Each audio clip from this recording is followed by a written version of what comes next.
This is Hannibal here from thehannibaltv.com with another wrestling news update. Gene Snitsky, who I've done a full career interview with, it is in the description of this video, was in a WWE segment with Chelsea Green this past Monday on Raw. It didn't air on Raw, it aired on the WWE's social media. The reason for this was likely that they taped WWE Raw in Wilkes-Barre, Pennsylvania, where is around the Poconos, where Gene Snitsky is from. He often goes to WWE TV tapings when they go there, and they've been going there for TV tapings for years. Jade Cargill made a social media post today, quote, "Why wrestle when my big checks clear every week, baby," end quote. I guess that's why, because they did post a few videos of her with Shawn Michaels, Triple H, Charlotte Flair. Then they appear to have forgotten about her in recent weeks. They've either dropped the ball with her and lost creative ideas, or they're going to circle back to it later on. But definitely the momentum that she has seems to have definitely slowed, but they can make whoever a star that they want. Jonathan Coachman did an interview recently where he said he did work for the XFL that he was not paid for and was ghosted when his checks bounced. He said, quote, "I had literally done everything that I had been asked to do, and this is how you're going to treat me." And literally they didn't care, end quote. That's from a CVV podcast. So he obviously isn't going to go back to work for WWE anytime soon. WWE in their first quarter, TKO did their earnings call today, which they didn't have a full quarter of revenue, as apparently WWE still technically owned it July 1st through September 12th. Then TKO took over September 12th till October 31st.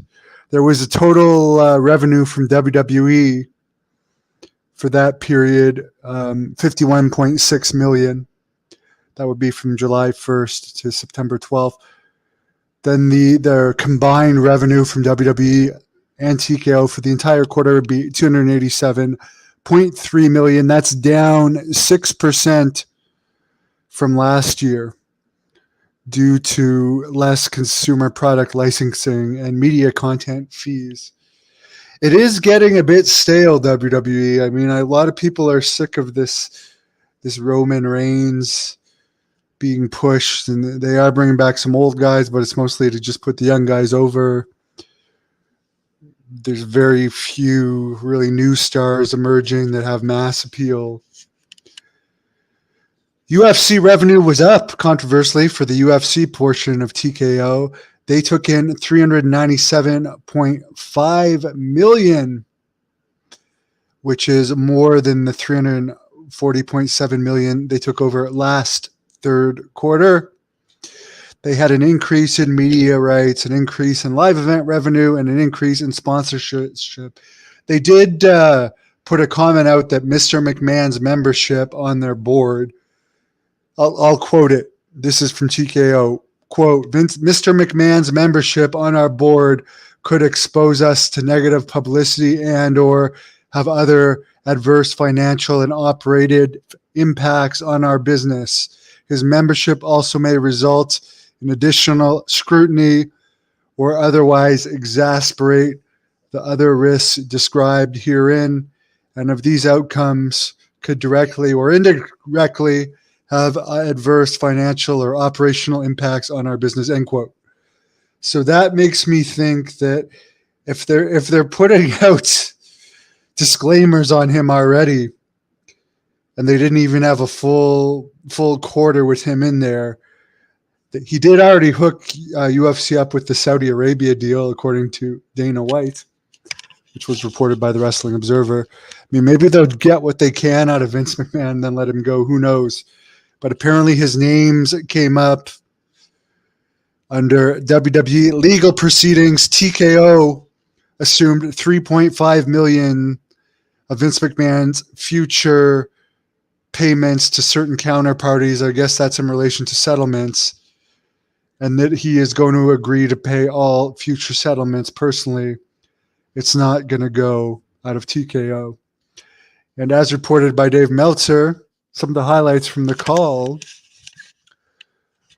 were in 2023, TKO has already garnered the mid 8 figures in site fees.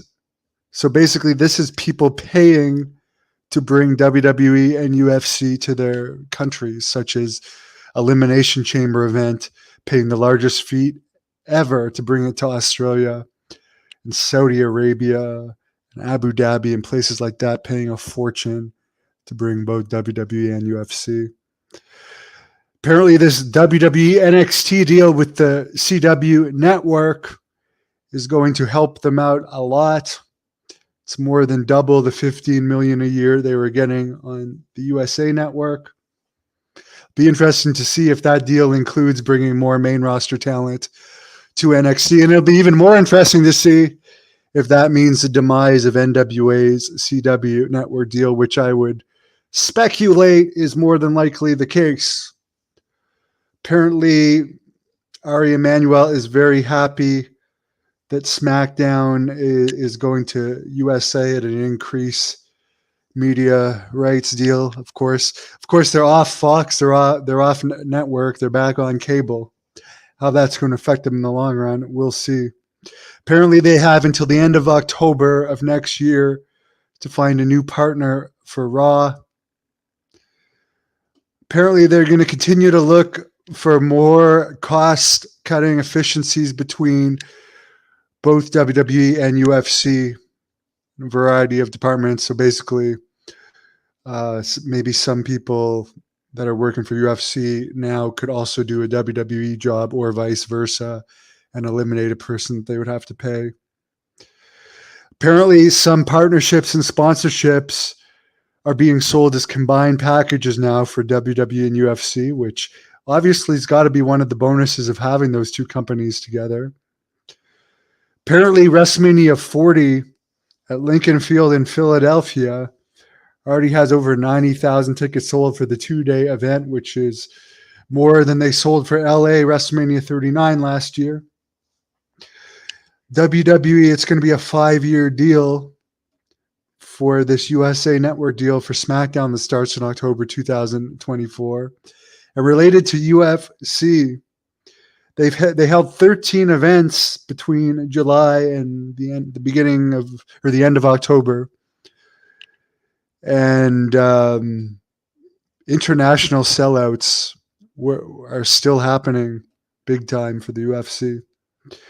They also had their biggest sponsorship deal ever with Bud Light that begins in January 2024, and they're going to be expanding their presence in the Middle East and North Africa, where Abu Dhabi is going to host a number of shows through 2028. And UFC is going to start doing shows, 3 annual Fight Night shows in Saudi Arabia beginning in March 2024. So they're getting a lot of money from foreign places to put on events. If any foreign places wants to bring Great North Wrestling, please message Great North Wrestling at gmail.com. The Hannibal TV is by far the number one YouTube channel based in Canada, one of the top YouTube channels in all of wrestling, by the way. We are nearing 400 million total subscribers. I can't wait to reach that. And I thank all of you viewers from the bottom of my heart for helping us get there. We're just shy of 370,000 subscribers. So I think we'll hit in the 400,000s early next year. By the way, I did post 2 Great North Wrestling Renfrew matches so far tonight. Rene Dupree's first match from that event, his warm-up match, and the girls' match. I am going to post the Rene Dupree versus Magnum McLaren title match later today, before midnight, November 7th, 2023. And Jack Kilby and the King of Connecticut are going to do the commentary on the full event video, which should be released later this week. Matt P., I don't know why Goldberg has not appeared in AEW yet. I have absolutely no idea. I would definitely get, I mean, he's not getting any younger. He's still in good shape. But I would definitely, especially with how bad the ratings have been for Collision and Rampage lately, which they seem to just be letting those shows die in certain ways. I mean, why not bring in Goldberg and put him on Collision? That would at least temporarily get some eyes on the product. It would please Goldberg fans like me. And by the way, there's the picture of Snitsky in WWE this week. Congratulations to him. He's a nice guy. Thank you for watching the Hannibal TV. Please like this video if you enjoyed it and click the subscribe button to not miss any of our latest shoot interviews